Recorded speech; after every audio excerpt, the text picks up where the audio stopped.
वशिष्ठ मुनि शादीशुदा हैं, अंगिरा ऋषि शादीशुदा हैं, अगस्त्य मुनि शादीशुदा हैं, कश्यप ऋषि शादीशुदा हैं, सब तो शादीशुदा हैं, कर्दमा ऋषि शादीशुदा हैं। यहाँ पे एक लास्ट आर्ग्यूमेंट कहते हैं, प्रभु जी ठीक है शादी नहीं करना बेटर है, ब्रह्मचारी। ऐसा करते हैं डिवोटी से शादी कर लेते हैं।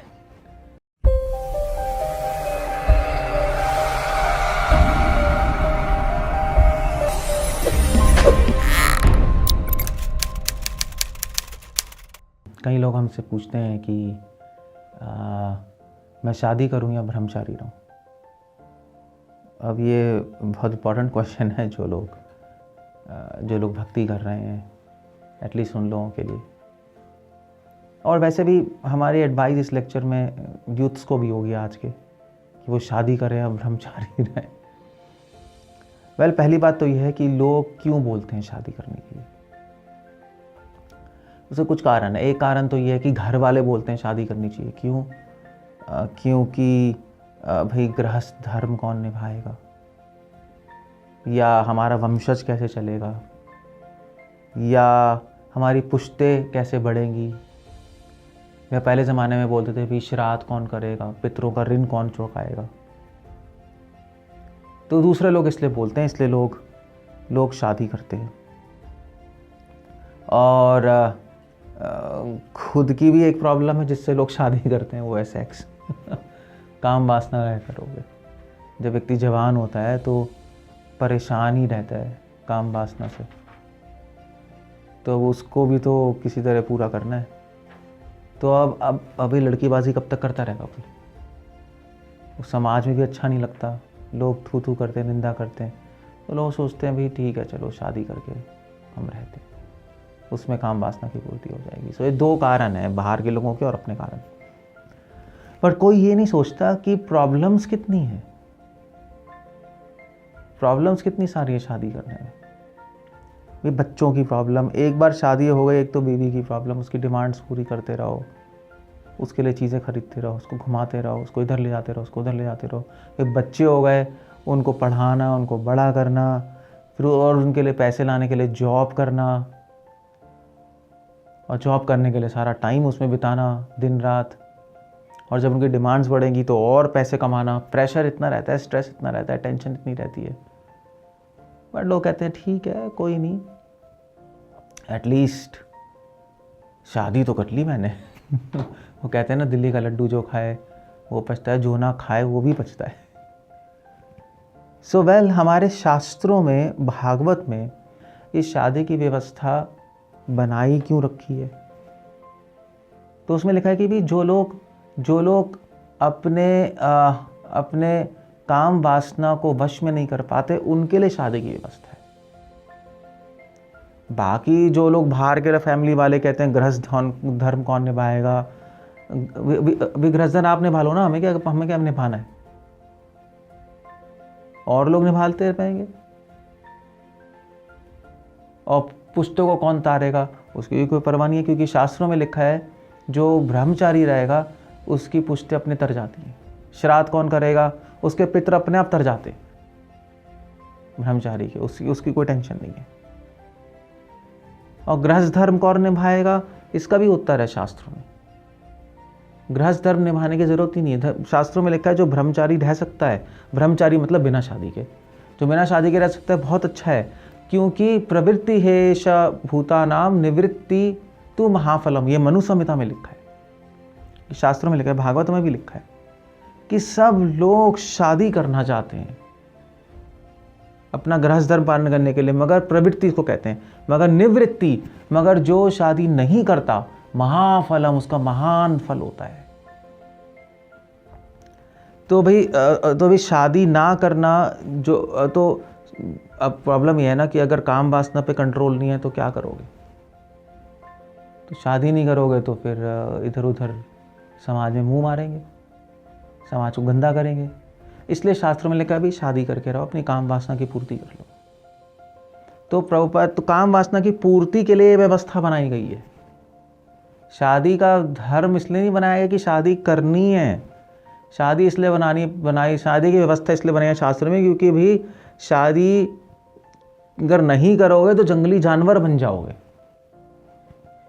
ये काम वासना की पूर्ति तो कहीं से करोगे? पूरी सोसाइटी करप्ट हो जाएगी।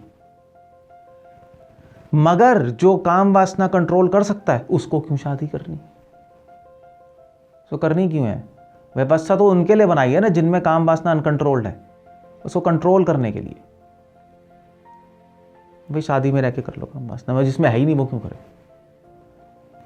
तो है ही नहीं मतलब वैसे तो हर एक में काम वासना होती है, मगर भक्ति करने से काम वासना पे विजय हो जाती है और फिर शादी को हम बाईपास कर सकते हैं। क्यों टेंशन ले यार इधर उधर की लोगों की, क्यों फालतू में टेंशन ले? शास्त्रों में लिखा है केवल 6 सेकंड के प्लेजर के लिए इतनी बड़ी टेंशन पूरी लाइफ में, बच्चों की, वाइफ की, उनकी इच्छाएं पूरी करते रहो और भगवान को और आत्म सेल्फ रियलाइजेशन कैसे कहते हैं हिंदी में, हाँ, आत्म साक्षात्कार करने का समय ही नहीं मिलेगा, आपकी लाइफ वेस्ट हो जाएगी। सो इसलिए भाई शादी वादी करना तो बेकार है। अच्छा, अब कुछ लोग कहते हैं यार बेकार है, तो आपके कृष्ण और राम ने भी शादी की थी। देखो भाई उन्होंने भी शादी की थी, आप जिनकी पूजा करते हो कृष्ण और राम की, उन्होंने भी शादी की थी, तो आप भी करो।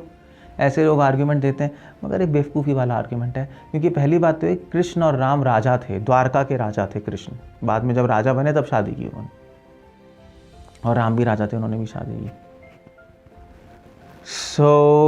हम तो राजा बाजा कुछ तो हम लोग साधारण लोग तो एक जॉब ही कर लें, बड़ी बात है। दूसरी बात, चलो ये तो खैर मैं मजाक कर रहा हूँ, दूसरी बात यह है कि भगवान थे, वो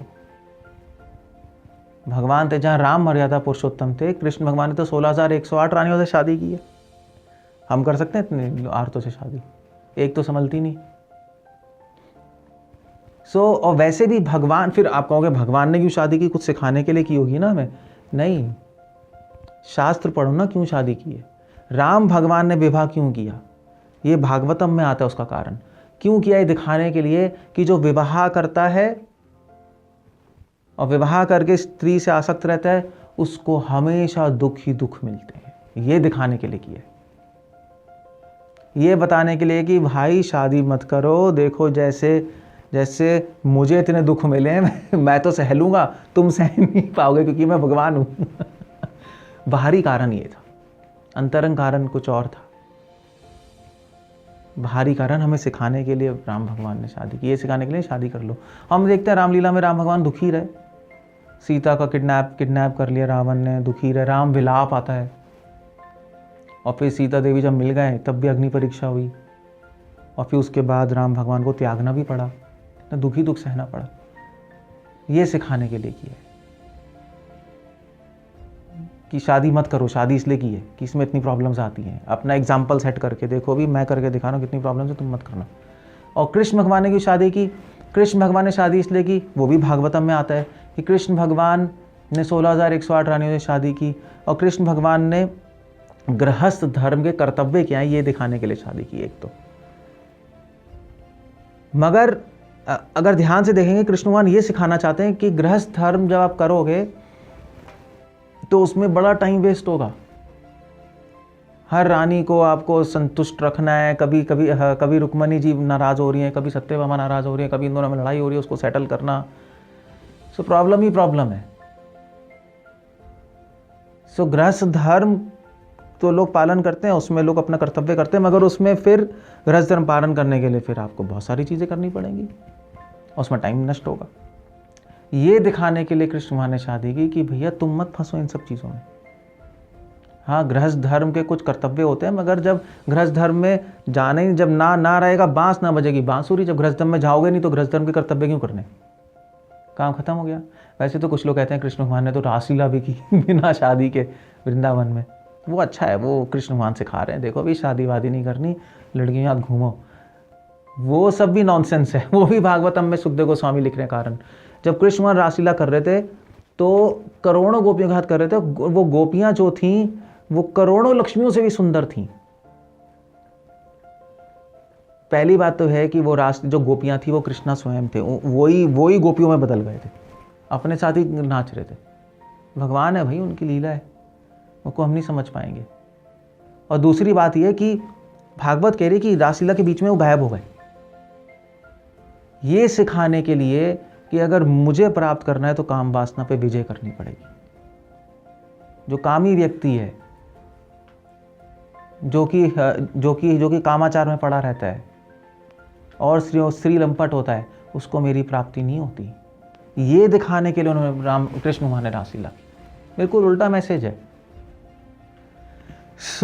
ये तो चलो ठीक है, लोग कहते हैं चलो अब ठीक है समझ आ गया, मगर लोग कहते हैं मगर भैया देखो भाई, जिसको शादी करनी है उसके माइंड में तो कहीं लॉजिक आ जाएंगे। नहीं, एक मिनट, आपके ऋषि मुनियों ने तो शादी की भाई। अब ऋषि मुनियों ने, कितने सारे ऋषि मुनियों ने शादी की, आपके सब कितने सारे, मतलब आपके ब्रह्मा जी ने शादीशुदा हैं, जो बड़े ऋषि हैं। वशिष्ठ मुनि शादीशुदा हैं, अंगिरा ऋषि शादीशुदा हैं, अगस्त्य मुनि शादीशुदा हैं, कश्यप ऋषि शादीशुदा हैं, सब तो शादीशुदा हैं। कर्दमा ऋषि शादीशुदा हैं, तो हम क्यों नहीं कर सकते? तो ठीक है, हमने माना है शादीशुदा है, मगर सारे ऋषि मुनि शादीशुदा नहीं है, ये भी ध्यान रखना है। जैसे देवर्षि नारद, ऋषि नारद शादीशुदा नहीं है, सनक सनातन सनत कुमार, 4 कुमार शादीशुदा नहीं है, दत्तात्रेय जी शादीशुदा नहीं है, विश्वामित्र शादीशुदा नहीं है, दुर्वासा ऋषि शादीशुदा नहीं है, सब शादीशुदा नहीं है। तो क्वेश्चन है, इन्होंने क्यों नहीं शादी की? अगर सारे ऋषि मुनि शादी करते थे तो ये क्यों नहीं शादी करके बैठे? तो ये भी भागवत, ये भी वेदों में लिखा है कि भाई ऋषि मुनि शादी क्यों करते थे? वो शादी करते थे यज्ञ करने के लिए। यज्ञों का विधान है कि उसमें वाइफ होनी चाहिए। यज्ञ करने के लिए आपको एक असिस्टेंस की, एक वाइफ की ज़रूरत होती है, इसलिए शादीशुदा करते थे। शादी करते थे वो काम वासना की पूर्ति के लिए नहीं करते थे, जो आजकल कर रहे हैं। उसके लिए कोई शादी वादी नहीं होती थी। लोक कल्याण के लिए फिर किया जाता था। तो हम में कौन सा लोक कल्याण भरा पड़ा है? हम तो काम वासना के लिए कर रहे हैं। लड़के के बिना रह नहीं सकते, लड़की लड़के के बिना नहीं रह सकती, इसलिए शादियां हो रही हैं। सो लोग कहेंगे चलो ठीक है, ये भी समझ आ गया, मगर ये बताओ भी शादी नहीं करेंगे तो फ्यूचर में क्या होगा हमारा? वो बात आती है, फ्यूचर में क्या होगा, मतलब आगे क्या होगा? हम अकेले रह जाएंगे, कोई भी साथ में नहीं होगा, ना बीवी है ना बच्चे हैं, कौन ध्यान रखेगा आगे? टेंशन इतनी रहेगी, अकेले रहेंगे। तो भाई सबसे पहली बात है, क्या होगा आगे? वही होगा जो मंजूर खुदा होगा। ये भी ध्यान रखना। भगवान पर विश्वास ना होने के कारण ऐसे संशय आते हैं। और वैसे भी अगर आप कहो कि आगे जाकर मैं अकेले पड़ जाऊंगा, बीमार हो जाऊंगा, लोग कहते हैं बीमार हो जाएंगे, कौन ध्यान रखेगा? बुढ़ापा होगा, बीवी बच्चों को ध्यान रखेंगे, तो अगर अकेले रहेंगे तो इतनी टेंशन होगी। वेल उल्टा भी है, ब्रह्मचारी को तो कम टेंशन है। ब्रह्मचारी को तो केवल अपनी टेंशन है, मैं बीमार होऊंगा मेरा क्या होगा। गृहस्थ को तो अपनी भी टेंशन है, मैं बीमार होऊंगा मेरा क्या होगा। वाइफ की भी टेंशन है, वो बीमार होगी उसका क्या होगा। बच्चों की भी टेंशन है, वो बीमार होगी वो उसका क्या होगा। उसकी तो टेंशन, हमारी टेंशन अगर एक है, उसकी टेंशन चार से मल्टीप्लाइड है। बीवी बच्चे हम दो, हमारे दो। 3 है तो 5 से मल्टीप्लाइड है, 3 बच्चे हैं तो वो तो और टेंशन है। गृहस्थ तभी तो परेशान तो रहते ही हैं। आप प्रैक्टिकली देखो ना, कौन परेशान रहता है, ब्रह्मचारी या गृहस्थ? मेरे बच्चे का क्या होगा, उसकी LIC क्या होगा, प्रोविडेंट फंड क्या है, उसका ये करना है, कैरियर बनाना है, वाइफ की टेंशन, वो क्या कहेगी आगे जाकर, उसकी डिमांड्स क्या है, सब टेंशन से भरे रहते हैं। तो टेंशन, ब्रह्मचारी तो मस्त रहता है। और दूसरी बात है कि बीमार होंगे तो क्या होगा, कौन ध्यान, बुढ़ापे में कौन ध्यान रखेगा। पहले सब बेकार की बात है। जो बीमारी और बुढ़ापे के डर से आत्म साक्षात्कार से भागता है, वो तो कायर है, वो तो कायर है। और वैसे भी आजकल तो गृहस्थ होके भी बच्चे घर से निकाल देते हैं। ओल्ड एज होम में पड़े रहते हैं, बूढ़े लोग नहीं पड़े रहते हैं वहाँ पर। कौन काम आता है? कोई काम नहीं आता। काम तो केवल भगवान ही आएंगे बाद में। कहते हैं ना, झांको राखे साइयाँ मार सके ना कोई, कहा जाता है ना, राखे कृष्ण मारे के। और वैसे भी आप देखो, जो ब्रह्मचारी होते हैं आगे जाके सन्यासी बनते हैं, प्रचार करते हैं, लोग जुड़ते हैं उनसे, वो ज्ञान बांटते हैं लोगों को। तो जो ब्रह्मचारी होते हैं, बाद में जो लोग उनसे जुड़ते हैं, जो लोग उनसे सीखते हैं, भगवान से जुड़ते हैं, वो ऋणी महसूस करते हैं और वो फिर ध्यान रखते हैं। भगवान अपने आप अरेंजमेंट कर देते हैं ध्यान रखने का, अपने आप करते हैं। मगर जो भगवान की शरण नहीं लेते और केवल नास्तिक रहते हैं, उनकी तो कोई हेल्प नहीं करता, उनके बच्चे भी हेल्प नहीं करते। तो इसलिए शादी ना करना ही बेटर है। मगर यहाँ पे एक लास्ट आर्ग्यूमेंट कहते हैं, प्रभु जी ठीक है, शादी नहीं करना बेटर है, ब्रह्मचारी। ऐसे करते हैं डिवोटी से शादी कर लेते हैं, तो मैं और वो आराम से रह के भक्ति करेंगे। सुबह मंगल आरती उठेंगे देखना, साथ में प्रसाद बनाएंगे, प्रसाद खाएंगे, साथ में मंदिर जाएंगे साथ में कथा करेंगे रात को बैठ के, और बड़ा अच्छा रहेगा। नहीं, एक एसोसिएशन, वैष्णव एसोसिएशन मिलेगी। सो इसका क्या आर्ग्यूमेंट है अगर कोई कहे? वेल देखिए, जो भक्त नहीं है वैसे तो शादी करना बेकार है। जो भक्त नहीं है उसको तो अपने पे कंट्रोल ही नहीं है, वो तो बेटर है शादी करके रहने, वरना वो तो इधर उधर मुँह मारेगा। उसके लिए तो चलो सही है। जो डिवोटी है, डिवोटी अगर बन गया तो उसको तो शादी से बचना ही चाहिए। बेकार में प्रभुपाद की किताबें पढ़ लीजिए, सारे शास्त्र पढ़ लीजिए, कोई नहीं कह रहा कि शादी कर लो। कह रहे ब्रह्मचारी बनो, सीधा संन्यास चले जाओ, स्किप कर दो गृहस्थ आश्रम को। हाँ, मगर यहाँ पे फिर आर्ग्यूमेंट कहते हैं डिवोटी से शादी करने में क्या खराबी है। डिवोटी कहते हम वैष्णव हो, वैष्णवी, साधु संग, साधु संग, साधु संग, सर्वशास्त्र का है तो इसका क्या उत्तर है? वेल, इसका उत्तर सीधा साधा है। चाहे वो डिवोटी हो, चाहे आप डिवोटी हो, स्त्री और पुरुष का संगम तो मक्खन और आग की तरह ही होता है। बस सिंपल सी बात है। एक मक्खन है और एक आग है। मक्खन तो आग में पिघलता ही है। तो काम का आकर्षण तो होगा ही आपको। भाई, आप स्त्री से दूर रह के थोड़ा माइंड पीसफुल रहता है। स्त्री के साथ रह के तो कौन माई का लाल है जिसने अपना मन कंट्रोल कर लिया? तभी तो ऋषि मुनि जो लोग तपस्या करते थे दूर जंगल में आके करते थे ना। तो कोई स्त्री के बेडरूम में जाके थोड़ा ना बैठ के तपस्या होती थी पागल बनती है। तो भगवान को प्राप्त, ऐसे डिवोटी तो हमें भगवान को प्राप्त करना है ना। एक तो देखो टाइम बचाना है। चाहे आप डिवोटी से भी शादी करो, बच्चे तो होंगे ही, और उसकी डिमांड्स तो होगी ना। फिर स्त्री तो है ही वो, और फिर बच्चों को फिर बड़ा करना है, पढ़ाना है, उसके लिए जॉब भी करना पड़ेगा, पैसे कमाने पड़ेंगे। समाज में टाइम तो आपका जाएगा ही जाएगा, उसमें तो कोई दो राय नहीं है। चाहे वो डिवोटी भी है, चाहे बच्चे भी डिवोटी हैं, आपका टाइम जा रहा है, वैल्यूएबल टाइम ह्यूमन लाइफ का। तो फिर उसमें फिर आप आत्म साक्षात्कार कैसे होगा? पहले ही टाइम कम है लाइफ का। दूसरी बात है, टेंशन भी होगी। ऐसा नहीं है कि आपके बच्चे सब परमहंस ही निकलेंगे, कुछ बच्चे खराब भी निकलेंगे। फिर टेंशन हो गया, वो भक्त नहीं कर रहा, ये नहीं कर रहा, वो नहीं कर रहा, उसी में फंस जाते हैं लोग। और डिवोटी बन भी गए तब भी टेंशन होगी, उनको पढ़ाना है, उनका फ्यूचर, ये वो। और आज के समाज में जाके तो बिगड़ेंगे। तो कौन सी गारंटी है कि आपके बच्चे डिवोटी बन जाएंगे? ये भी तो बात है ना। भगवान का खुद का बच्चा डिवोटी नहीं बना, भगवान का खुद का बच्चा असुर बन गया था, नरकासुर, कृष्ण का। तो वो एक टेंशन। तो इसलिए चाहे डिवोटी हो तब भी प्रॉब्लम है। अपना टाइम बचाओ, थोड़ा टॉलरेट कर लो, कंट्रोल कर लो अपने आप को। स्त्री से दूर रहोगे तो फिर आपका माइंड स्टेबल रहेगा। तो इसलिए शादी नहीं करनी चाहिए। ये तो हो गया। अब बस आखिरी क्वेश्चन ख़त्म करने से पहले, ये तो हो गया लड़कों के लिए। लड़कियों के लिए क्या है? उनको शादी करनी चाहिए या ब्रह्मचारी नहीं रहना चाहिए? लड़कियों के लिए शास्त्रों का विधान है कि उनको शादी करनी चाहिए। तभी श्रील प्रभुपाद ने कहा था कि हर पुरुष को ब्रह्मचारी रहना चाहिए, हर स्त्री को शादी करनी चाहिए भक्त के समाज में। अब भक्तों के लिए तो शादी करके ही रहे बेटर है, वरना जंगली बन जाएंगे। सो वेल, अब वो पॉसिबल कैसे है? तो मगर आइडिया ये है कि स्त्रियों को शादी करके रहना चाहिए।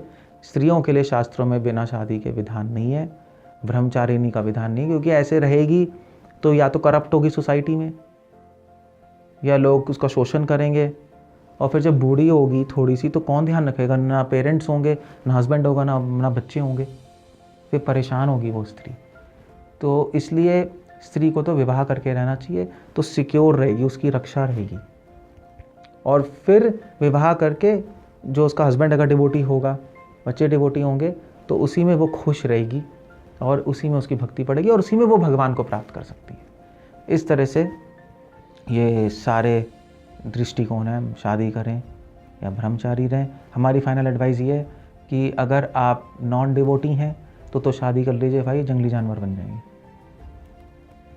शास्त्रों का मत है। अगर आप डिवोटी हैं तो शादी मत कीजिए कभी, ब्रह्मचारी रहिए, आराम से खुश रहिए, मस्त रहिए, कोई टेंशन नहीं, और भगवान की प्राप्ति कीजिए। और ये पुरुष के लिए। और स्त्री के लिए आप ज़रूर शादी कीजिए और एक अच्छी पत्नी बनिए, पतिव्रता स्त्री पत्नी बन के अपना कर्तव्य निभाइए, आप भी खुश रहिए, भगवान को प्राप्त कीजिए। तो बस एक आखिरी प्रश्न बस रहता है जाते जाते कि भाई जो डिवोटी शादी कर चुके हैं उनका क्या है। वो तो ये लेक्चर सुन के बड़े स्ट्रेस और टेंशन में पछतावा होगा, मैं तो फंस गया।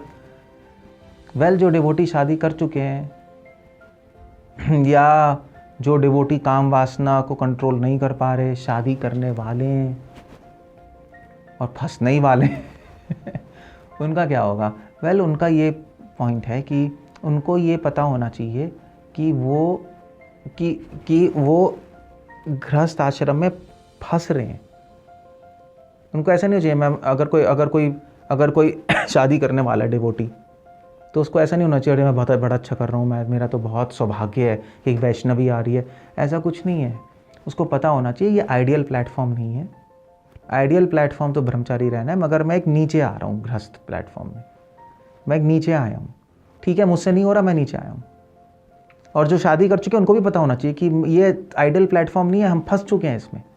और फिर उसके बाद वो प्लानिंग करे कि 50 साल के बाद फिर संन्यास लेने का प्रयास करे। टारगेट वहाँ हो।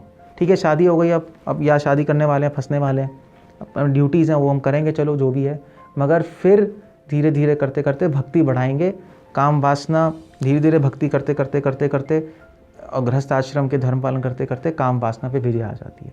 और फिर 50 साल के बाद संन्यास पे टारगेट करें, सब कुछ छोड़ के। फिर उसके बाद फिर से संन्यास मतलब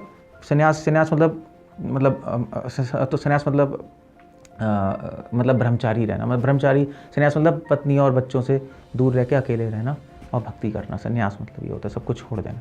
तो वहाँ टारगेट करें फिर, क्योंकि अगर आप ऐसा नहीं सोचोगे तो पूरे जीवन गृहस्थ में बिता दोगे। जो शादी कर चुके हैं वो कहेंगे हाँ बहुत अच्छा सब कुछ चल रहा है, पूरे जीवन गृहस्थ में बिता देंगे और कभी नहीं निकल पाएंगे। और जो शादी करने वाले हैं उनको लगेगा मेरा बड़ा सौभाग्य है, वैष्णवी आ रही है, और वो भी फंस जाएगा हमेशा के लिए। तो इस ऐसे चलें। ठीक है, हम आइडियल नहीं कर पा रहे, कोई प्रॉब्लम नहीं है। स्वीकार करें कि हम एक नीचे प्लेटफॉर्म पे हैं और हमें फिर धीरे धीरे धीरे अपने आप को आगे बढ़ा के एक आगे के प्लेटफॉर्म में संन्यास में जाना है। इसलिए शास्त्रों में प्रथा है, ब्रह्मचारी आश्रम के बाद गृहस्थ आश्रम, फिर उसके बाद वानप्रस्थ, फिर संन्यास। 50 साल के बाद संन्यास लेना होता है, वानप्रस्थ या संन्यास छोड़ना पड़ता है सब कुछ। और अगर कोई ब्रह्मचारी हो और गृहस्थ में नहीं आना था तो सीधा संन्यास में चले जाए, वो ज़्यादा बेटर है। हरे कृष्ण। श्रील प्रभुपाद।